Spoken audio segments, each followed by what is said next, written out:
Okay, so for today's episode, I wanted to talk about a concept that I thought it was quite interesting when Suleiman spoke about it. So Suleiman started, this whole thing was kind of like came about because Suleiman spoke about it on an episode of 2 for 2. And the concept was about lowering the gaze, but more so about how there's more to lowering the gaze than what we just think of when we first think about it. What's the most common thing that you think about when it comes to lowering the gaze? The opposite sex. Yeah, not looking at the opposite sex. But, you know, Suleiman was mentioning in this episode 2 that it goes a lot deeper than that. That's not the only way or time you should be lowering your gaze. So I thought, let's do an episode about that. About like the non... the facts about or the times you should lower your gaze that aren't just when it comes to the opposite sex. So that's how it needs to work. We'll work on that one. Assalamu alaikum, guys. Welcome to Freshly Guarded Insiders. Insiders is a weekly show, a weekly extra podcast that we basically release every week. And it's available every week at fgtribe.com for our premium members who pay £5 a month. They get access to this show. They get access to an extra, they get access to a weekly 2 for 2 show, which is Suleiman and Johan's show, a weekly show with Abdul Hakim and Kareem, which is called Heart Remedies, talking about the heart and amazing stuff like that. You get a weekly vlog, behind the scenes vlog of FG, and so many other things, episode notes for the episodes, early release of the episodes, and more shows to come. Every now and again, we'll release something like this for free on YouTube, just so you guys get a taste of what it's like, what kind of things that you get on the other side of that wall. So go ahead to fgtribe.com. It's £5. Go subscribe. And in the meantime, I hope you enjoy this quick episode of Freshly Grounded Insiders. So here you go. So we're going to start with what I've got up here, which says... When people hear lower your gaze, they immediately think it applies to avoiding inappropriate looks at the opposite gender. But in Islam, lowering the gaze is much broader than that as well. It's about guarding your eyes from anything that you're not supposed to be looking at, because protecting the eyes protect the heart. And then I've got 5 points about it. We don't have to go into all of them, but first, what do you think about that in itself? The fact that really lowering the gaze is about, you know, even the statement is lower your gaze. It's not lower your gaze from the opposite sex. It's like lower your gaze, which means protect your eyes, essentially. Have you ever thought about it like that? I have, because, again, you and me were speaking off camera earlier about like specific real life situations where you can... I have. Oh, okay. Let's just end the episode then. yeah. Done. Thank you, Kaya. Yeah. You are sometimes put in situations, it's nothing to do with, you know, it's nothing sexual or with the opposite sex, but it's best not to look at that and let that thing enter your heart, perhaps. Or it's somebody else's possession, somebody else's property, literally, that you shouldn't be looking into or at, you know? So there's that element of things. And that happens every day. Like, you get the opportunity, if you will, to do that every day. Yeah. For sure. Because we're in the real world. Let me give you the answer that you really wanted, Faisal. Oh, sorry. So what Kai is talking about is he's talking about respecting privacy. Yeah. But in terms of lowering the gaze, no. I had not thought about it, Kaya. I thought about the opposite. Well, maybe you should. Yeah. Maybe. No, but it's a good way. It's actually interesting because it's true. It's the exact same. You think of lowering the gaze as protect yourself from the opposite sex, like, you know, being attracted to them or this or that. But in reality, it relates to everything else. It's good. Good stuff. Yeah. So that's a good starting point. So... Number 1, which is the one that it's funny because Kareem's the producers are advising Kareem to raise his mic, but they don't know that he's trying this new thing that we saw on an Instagram reel.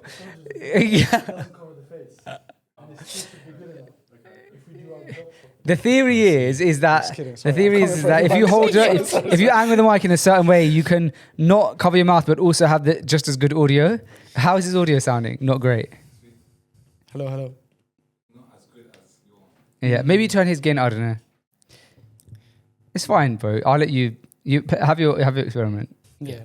Have your day. Yeah.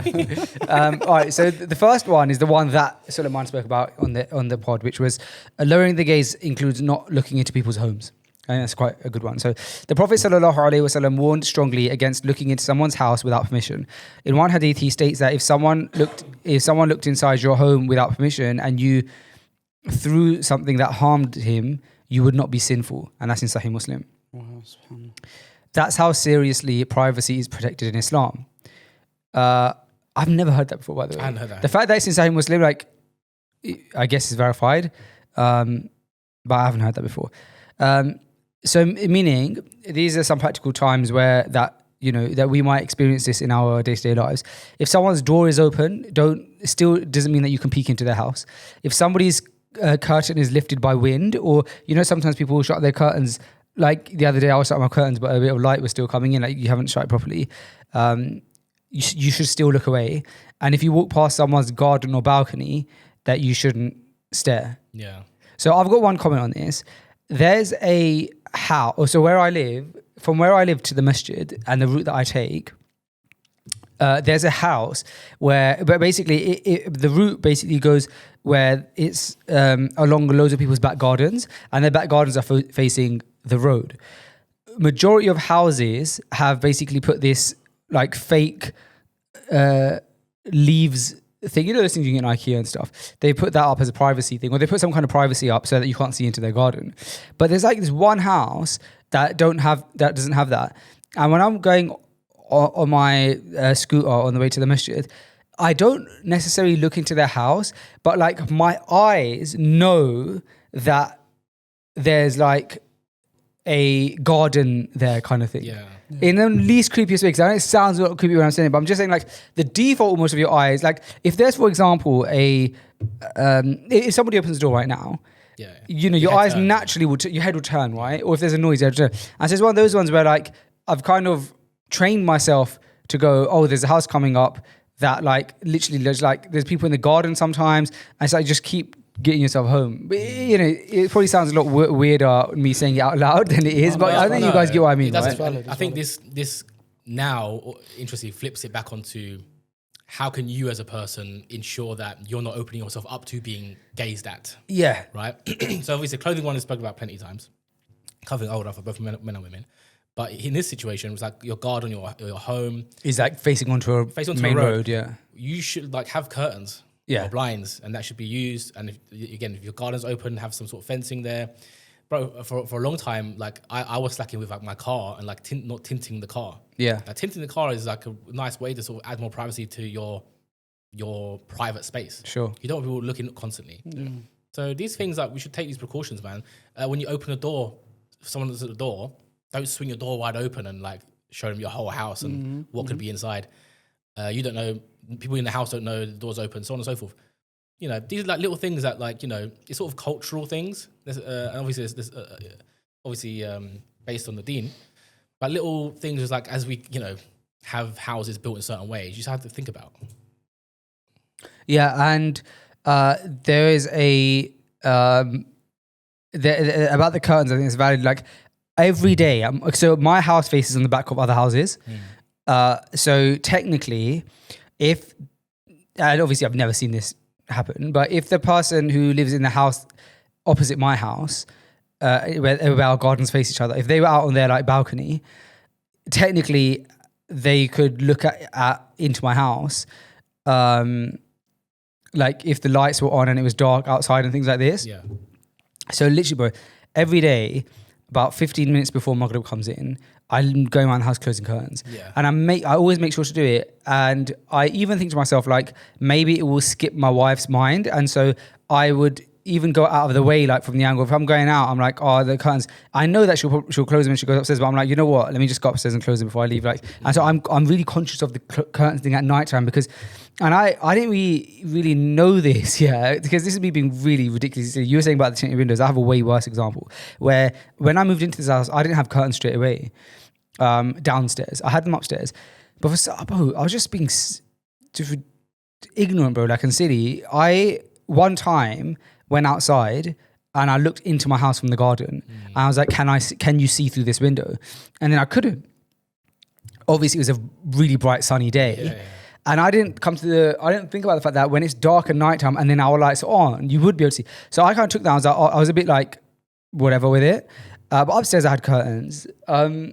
And then, bro, like, one brother came to my house and he was like, bro, like, why don't you have curtains down? You got massive, like, window here. I was like, oh, like you can't see inside. He goes, yeah, but at night we can. And then he was like, bro, it's so important. And this is actually really embarrassing, bro, yeah? But as in for me, but not for him. This brother, if I remember correctly, like for the sake of Allah and for like for me and my house, my family, he surprised me by purchasing me curtains. But like as in custom made, because that thing is like custom area, right? And so he like organized it all and stuff like that. I'm pretty sure if I remember correctly, he paid for them. If he didn't, he at least like arranged it all. But I'm pretty sure he paid for them. Like, because he knew the seriousness, because he'd probably like had experienced it, whereas I was just ignorant to it. But since that day, I've always thought to myself, subhanAllah, I can't believe for so long in that specific area of my house, there was actually an opening where if somebody wanted to, whether through malice or through like ignorance, or like by just default looking in, they could maybe have seen in. So now I'm like super like I close the curtains, Yeah. I need to look into a motorized curtain closer that you can control with an app and gift you that. Yeah. Or like it connects to the prayer times in the local mosque and then just like 15 minutes before Maghrib just closes. Nice. And then after sunrise it opens. Yeah. I like that. There's a little bit of a zap there. Yeah, man. Okay. What's next? Okay, so the next one is lowering the gaze means not examining people's belongings. So this is an interesting one for me. So that's like looking at someone's phone. Pocket watching. Oh, That's an interesting one as well, though. that's an interesting Yeah. one. Looking at someone's phone. So I think that's another one where it's like your eyes could naturally go there even if you don't mean for them to, if like someone sat next to you, but that's very private. Yep. Looking at someone's paperwork, Sorry, Kaya. That's fine, mate. Chicken It's my combo. takeaway. My bad. looking in someone's shopping bags. I didn't think about that, but that's a fair one. How would that come about, though? I guess if you're on the tube, I suppose if you're on the walk past- tube, Yeah, maybe. That's yeah. a different level of creepy though. it's like, Yeah. hold Let on. me see. yeah. What brand butter do you buy? Really? No, but imagine you're on the tube in Yeah, London, sure, yeah. you sat down, and someone's got one of the paper bags that they sell now. So that actually is open. No, but what you're saying is valid though, because remember we said, you know, you shouldn't be looking, but you should also be protecting. So now Yeah. the phone one is making me think about these privacy screen. Yeah, the privacy Yeah. screen things that I've always had that. I don't have because I'm like whatever. Like No, that's so good. but Mine recently cracked. I've had it since, and every day I'm like, I need to remember to get that because I found it really beneficial because you can't. I remember showing someone something and they were like, I literally can't see because your privacy screen. I was like, oh, that's quite good. And I got that because I remember Ustad Yahya had it. yeah. I never felt a need until today. Right? Like you see what's on your phone now. Sorry, my bad. I wouldn't have been able to see that. If you had the Yeah, I privacy hear it, screen. man. But again, it's also a case of like, look, You're the same guy who just spoke about protecting yourself. yeah, But he knows also- what he has on his phone. You that's know what I he's mean? saying. And obviously, That's what Okay, but let's say you're texting your wife. I wouldn't have it out then like that. Do you know what I mean? If I want to do something private, I'll keep it private like this. No, but if someone sat next to you and you text your wife, like this, I'll just push them off. yeah. Just kick them away. I'm not sure what the problem is. Like if you're on the tube, bro. If you're on the tube, If I'm on a tube, I mean, there's been cases like where I've been like, I've had to like sort of shield the phone a little bit. and just guess in what? case. There's a privacy screen protector that you Yeah. don't understand. And I looked at someone with binoculars, like looking at me like that. No, you're right. It is good. It is a good thing to have. But generally speaking, again, this goes back to just be smart in it. Like, if you're gonna have something that's potentially private, don't just have it out and about. Yeah, it says here the rule is simple. If they didn't show it to you, you shouldn't be looking. Yeah, this is it, isn't it? And by default, like privacy is privacy, man. Do you know what I mean? If it's not out on display, then I mean, and even if it is, of course, sometimes things are on display that we should be looking at. But Paperwork's an interesting one because it's true. It's like sometimes like for example, right? This isn't as connected to lowering your gaze, but growing up, when we used to receive letters at the house, which was much more common back in the day. Sulaiman, have you ever received a letter? Where, in the UK or here? Just even in the UK? Yeah, always. Why? Really? Yeah. I don't know because you're young, isn't it? Why do you- You're from like a different generation. Of course, I received like bank letters, phone bill letters, bill letters.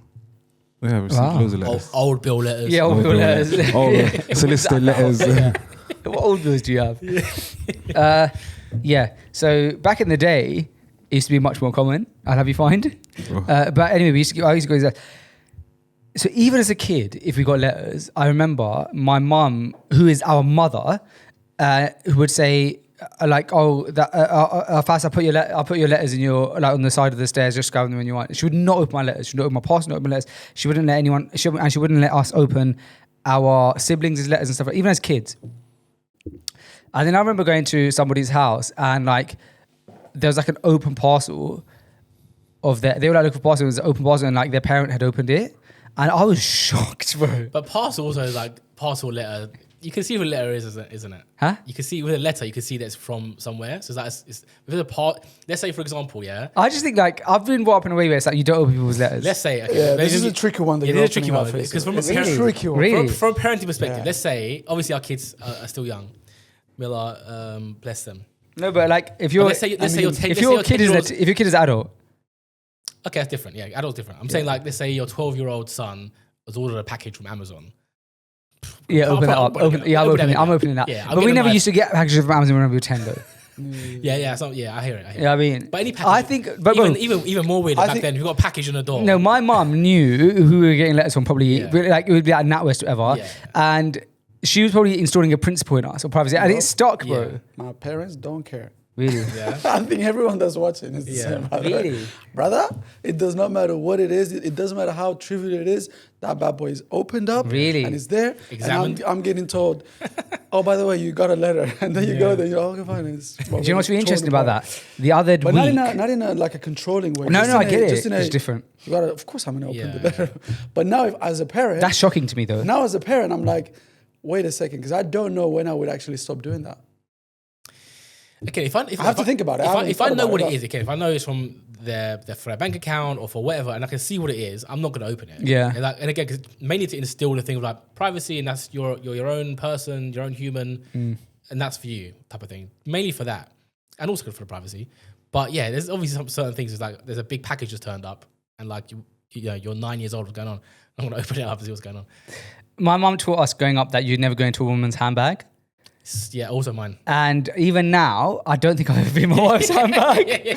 Like one time, I can't remember that my wife's gone like, oh, can you grab me like my phone from my bag? And she was so like, all my life, my mum's instilled in me like, you do got- not got go. pliers out, like- Yeah, like my mum said you do not go into a woman's handbag. Pliers? What Yeah. what's the other one? Tongs. Not pliers. Yeah, but yeah. So Yeah. Also, whenever my mum used to ask me to go and get like something from her like purse, it'd feel illegal. When I Yeah. was touching it. It's Yeah. like, there's coins. Oh, there's so many coins. yeah, It felt very illegal. No, this is an interesting topic though, because now I'm thinking about teenage years and that balance of privacy versus control. yeah. Now versus when you the- put it like that, I'm So now- opening. now I'm I don't opening my know- kids' letters. I don't know where I'm I'm at. opening You know them. what I mean? I don't know where I'm at. I need to think about it. I can't improvise. What it. about like location? Like Yeah. location with your kids, stuff like that. Like Oh no! I'm going to be controlling. I'm going back. I mean, my mom, Alon Berdick, it was so amazing having a mother who was so trusting of us. Yeah. But actually, like I don't think But I I've also done know my how I kids. abused Yeah, it. yeah, yeah. So- No, she had like we had curfews and stuff. Like Yeah. make sure you're home by 9 p.m. or whatever. Okay. Fair man. But yeah, I think my kids. Yeah, location. Yeah, at the minimal, bro. But my kids have AirTags now. Yeah, but that's different. and they don't even know. Yeah. Yeah. Well, that's multiple privacy violations. Again. Yeah. It's I made them interesting. swallow it in their sleep. Paperwork's an interesting one though, because paperwork's like, and then even outside of letters and stuff, even just like looking at what I'm writing and stuff, you actually don't need to know. Why is your eyes looking at what I'm writing? Yeah. Just because I'm not hiding it doesn't mean you need to be looking, Yeah, that's a good one. isn't it? Yeah. This one is interesting. This one's really interesting. It says lowering your gate. Sorry, I just had a coffee, so I'm like in the middle of digesting my coffee. Yeah. Number 3 says lowering the gaze means avoiding harmful content, not just immodesty. Right. So examples include violent imagery, Okay. obviously inappropriate scenes and things like this, gossip, Yeah, fair. scandals, online exposés and things like that, Rumors. photos and videos of people that were shared without their consent, Yeah. and curiosity scrolling through people's old posts. And stuff. I mean, I don't know about that one because, like, through people's, if they're public, Yeah. if someone was like looking through my old Instagram, but I've got it public. Yeah. Hey, it's there for you to look at. Yeah. Look at Otherwise, I've archived that thing. That's different. Yeah, I think that is different. But I think the point it's saying is your eyes become a gateway to your thoughts. Guarding them protects your heart from things. So essentially what it's saying is, you know how Allah says in the Quran, Solid. don't even go near zina. Yeah. And that concept in itself is quite an interesting metaphor in general. It's like, just because you're not committing zina itself, don't start opening the doors towards it. I think that's the general case of sin. Like, okay, maybe doing some things might not be haram, but opening the door to it, you don't need to open the door to it, and that protects you. Yeah. I think the gossip and scandal thing is a really big one right now in our day So and that's got age. me thinking now. It's like not just eyes necessarily, but also ears, like even like eavesdropping, eavesdropping on people. But I mean, even like online, like, bro, back in, like, we're so quick, bro, to say that Islam is a religion of evidences and about how you have to have a certain type or amount of, I'm getting a call, yeah, and it's going to really be annoying for the edit if I answer it, but it could be my kids. It could be the kids' school or something, isn't it? Do it. Let's have it on camera. All right. Hello? Hi, who's this? Who's this? Okay. I'll send you the information inshallah today. I'm just recording right now, but I will send it to you today. Thank you, boy. That's our accountant. No, He's been asking. No, he's been asking for our bank statements for like the last few days. Very politely. Yeah, and now he's calling. Yeah. They've ranked it up. Yeah, you don't have to edit that out. It's fine. So, bro, we so quick to explain that Islam is a religion of evidences, that you need X amount of proof to prove things, that you need evidence. I can't just say, Ibrahim's done X, Y, Z without you going, okay, well, if you're going to make that acquisition of birds, Yeah. if you're going to make the accusation, what's the evidence? I can't just believe it because you said it. You make a big claim about Ibrahim here. And by the way, I made a huge claim about you. So you have to, right? So Islam is religion of evidences. And also, I think very importantly here is like, no matter how many people are saying it. No matter how many people are saying it. Yeah. And this is the thing with social media right now. It's like, This is the thing with social media right now. so many people are maybe saying something that, must be true. And yet the evidence is not there. And that's a really important factor.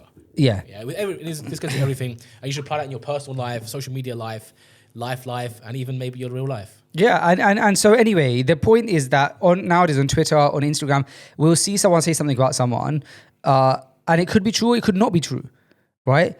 But we have you who have not gained the evidences or looked at the evidences, or at least put it through the Islamic litmus test or whatever, like the requirements that Islam has for. Okay, what are the have you got the evidence for this? We're just like retweeting it or like sharing it or looking deeper into it, and it's like you could be destroying somebody's life and career or their family. Imagine if there was a rumor about somebody and it just got spread and it wasn't true, and he lost his wife, he lost his kids. Let's say he's 25 years old, and he's got 2 kids and a wife, and there's no reason and he loses them because of this. And now for the rest of his life, 25, bro, for the next 50 years, if he's alive till 75, he has to see his kids on the weekend or whatever. And he could have had his whole life, but because some people decided to share something that ended up not being true.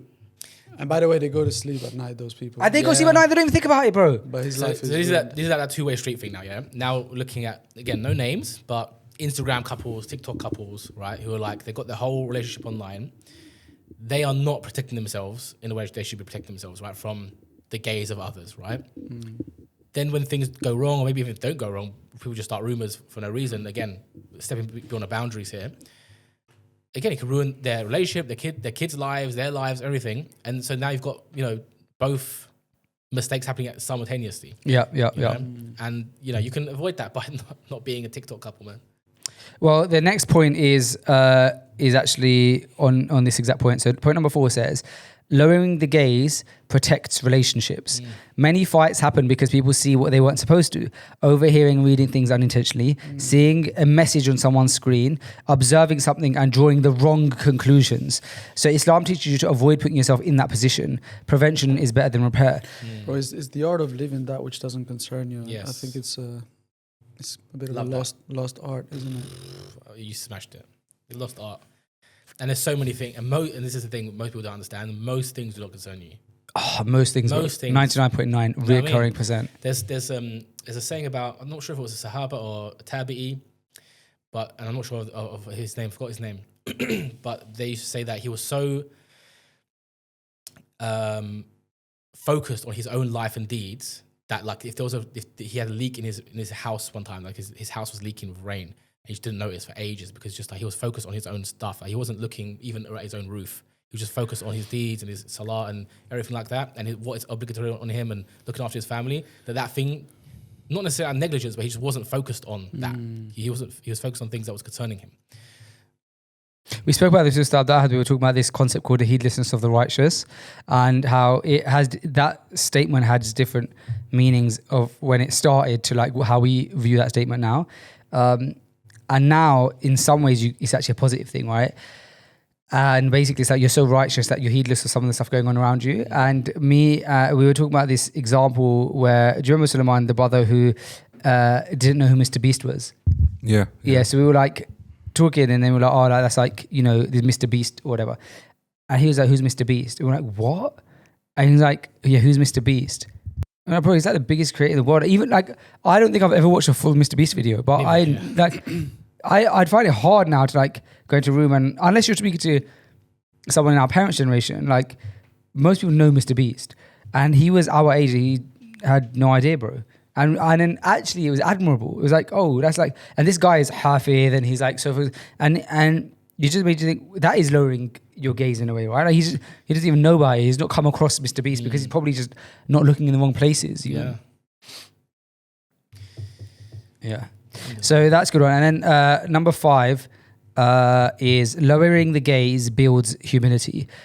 Looking at things that aren't your business feeds arrogance, judgment, and assumptions. I think, bro, judgments and assumptions is such a big one. But like making judgments on things is like, again, bro, it doesn't concern you. But lowering the gaze trains you to mind your own matters, avoid suspicion, protect other people's dignity, and it cleans your own heart. I think that's another big thing. Like about like so many of the shuyukh. How often do you see a lecture online that's titled "Purification of the Soul"? How do you say? What is it in Arabic? Tazkiyat al-nafs. Yeah, Tazkiyat al-nafs. You see so many lectures about Tazkiyat al-nafs. Why? Because, and even the heart itself, like there's such a big emphasis on the purification of your heart, the purification of your soul. A big part of it is from leaving off that which doesn't concern you or lowering your gaze. And I think a lot of people have a misconception of what that is. Like they feel like, let's be politically correct here. They misunderstand what that means, and a lot of it is from like your manners and you're dealing with other people, and you know the stuff we see that the Prophet ﷺ directly instructed us to do and not do, which purifies your heart, your soul. It's not something that's like a newly invented matter, right? It's very much what we're talking about: lowering gaze, purifying your intentions, improving your character, improving your mannerisms around the people, being more merciful and compassionate to the people. All these things purify your soul, right? So yeah, I thought there's a lot of misconceptions around it. Yeah. Do you have something there that you want to read? I thought it's not something you said triggered this. It's not entirely relevant. But So I'm triggering now. Yeah, it triggered me actually. Triggered this poem from Imam Shafi. Yeah. I can't remember what triggered it now. I love the righteous, though I'm not of them. I hope to gain their intercession through them. I dislike those who trade in sin, even though we share the same merchandise. Yeah, it's powerful. Yeah. I think you've read that before on the pod. No, that was a different one. Oh. Imam Shafi poem. To keep up. Keep up. Yeah, sorry. Yeah. That is powerful. That's good though, Faisal. I like this structure. Sorry? I like this structure. Of the episode? Yeah. Oh, thanks, bro. Yeah. Let us know in the comments if you like it. We have to end the pod because we started a little bit late and we're in a bit of a time crunch. But let us know what you think. And also, guys, bear in mind that this kind of episode is normally available only on fgtribe.com because this is Insiders, which is a weekly. We do this weekly. We all just sit together and have a natter. Normally it's way less structured than this, but if you like this, every now and again we put it available for free on YouTube, so you get a taste of what you can expect on fgtribe.com. This is just one of the things you get. You get so many other things, but you can check that all out at fgtribe.com. Jazakallahu khair. Anyone else have anything to say? Assalamu alaikum wa rahmatullahi wa barakatuh.